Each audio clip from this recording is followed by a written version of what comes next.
Day number 3 for the little junkyard 390 build. Now, today our head gaskets will be here and intake gaskets and all that stuff so we can assemble the top end of the motor.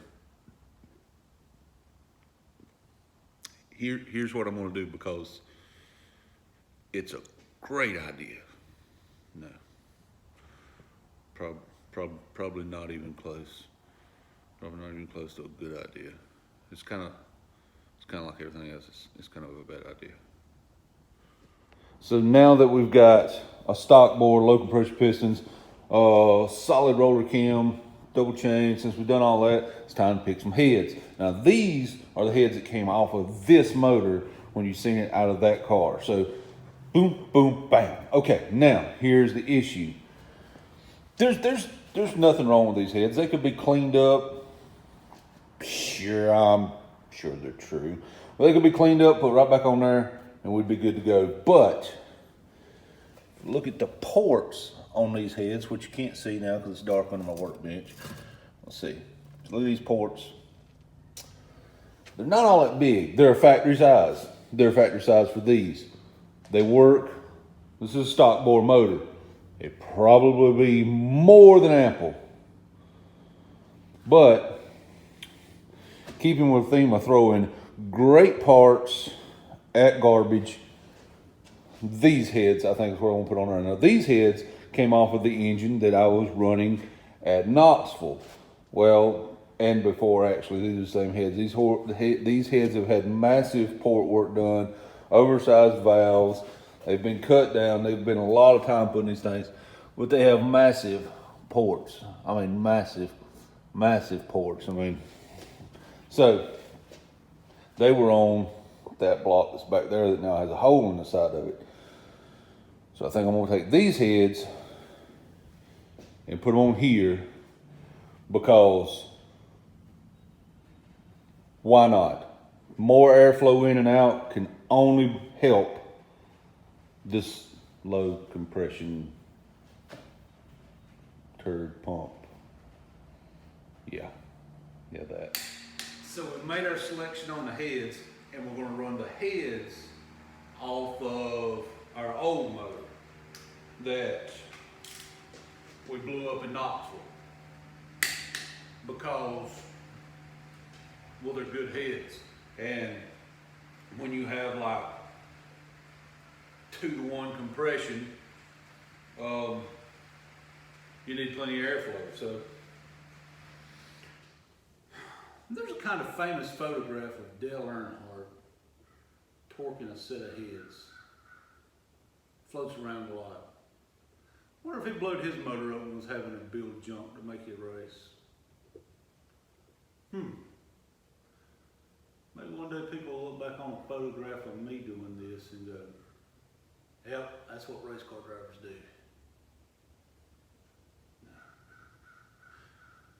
No, that's not going to happen. Nope. Now that our heads are on, our junkyard motor, we have our roller cam in, solid roller lifters, good ported heads, double roller timing chain on a stock rotating assembly. Now it is time for us to pick a timing chain cover, a front cover, because, well, we need something here. Now, as you can see, I have choices. I actually still have some down there too, and I have some across here, and there's another one there, and there's one here. But I think this is the one we're going to use. This one here. And we use some scientific deductions here to do this. But number one, it fits the motor. It will fit. 2, and the deciding factor, the thing that is above all other things, and the reason we went with this one, and don't miss this because this is a crucial tech tip for building motors. The rest of them are hanging on the wall, and I just didn't want to take them down. This one was already loose. So this is the one we're going with. The nice little blue bonnet there in front of the turd. Okay, so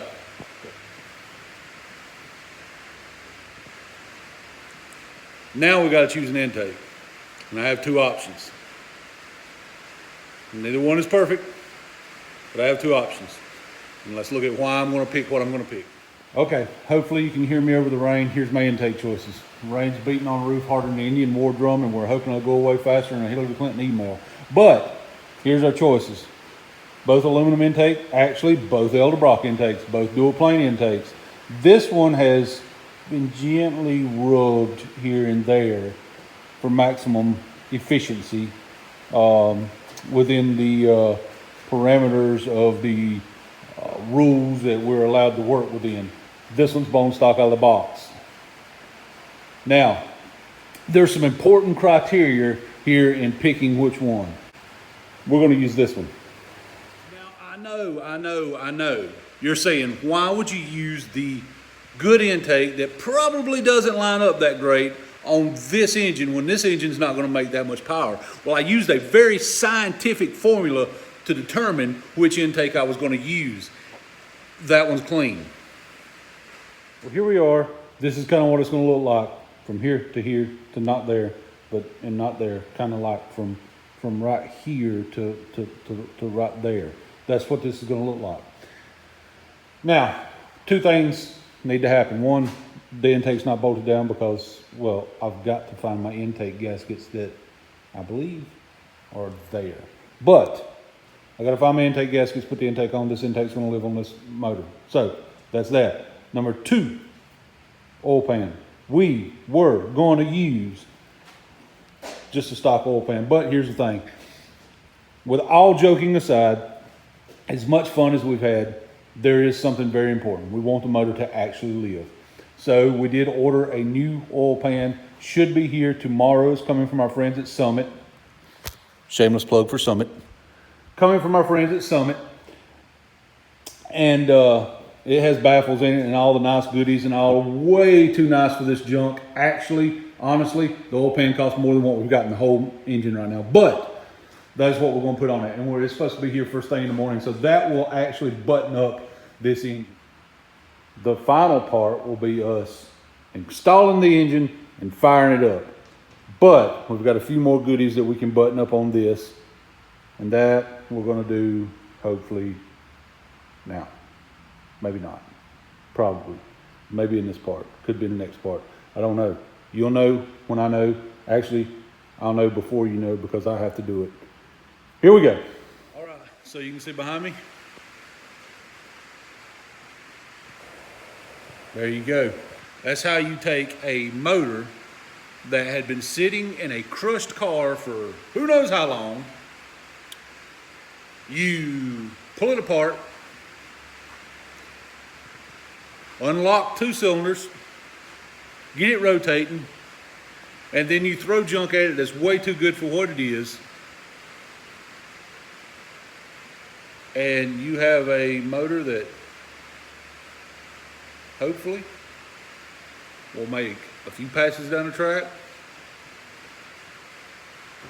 get us in our points, and live. It's a lofty goal, but it'll live. Turd may even make power. Probably not. I doubt it. I just hope it don't go up in smoke like a Willie Nelson concert.